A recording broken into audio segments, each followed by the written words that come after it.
Dear brothers and sisters, I just wanted to draw out a couple of things about today, about the feast that we celebrated tonight, that of the Apostle John. We've been looking at his gospel in our Bible study since Easter, I think it's been.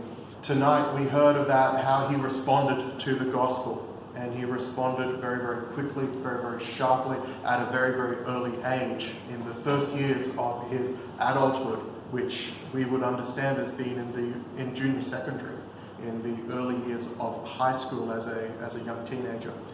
And his response was clear and complete and final, that he turned from the world and turned instead to Christ.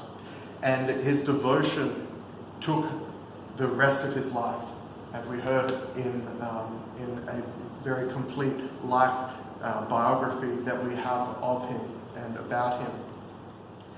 And we've seen this in our Bible study.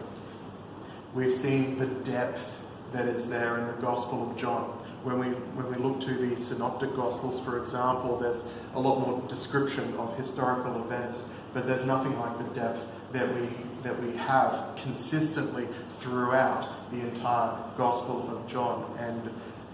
And this should tell us something. It should tell us that theosis, that our process towards salvation, is something that continues throughout our life.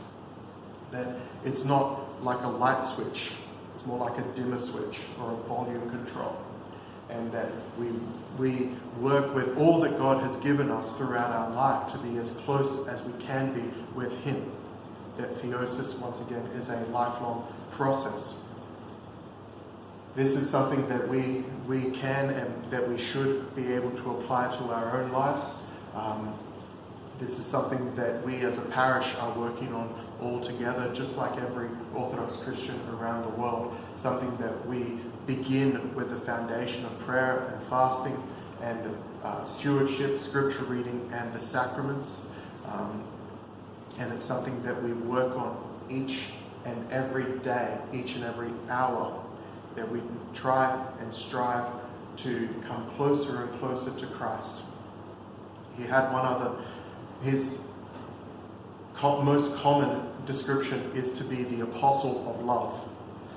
And we hear him talk about God in incredibly profound yet simple ways that make anyone who considers himself to be, or herself to be, a student of theology just acknowledge who is the greater.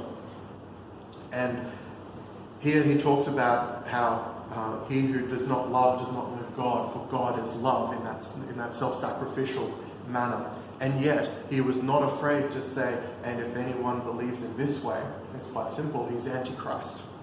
And so he was able to, par excellence, show that we can indeed be loving and truthful, and that sometimes these two things have to come together, that we speak the truth wrapped in love, and that we know that being truthful and conveying this well is a form of love for the other person.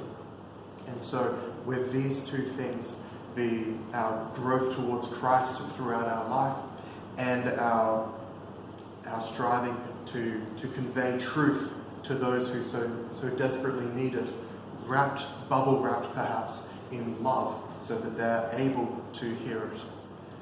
With his intercessions, may we all achieve this. Holy Apostle John, pray to God for us. Amen.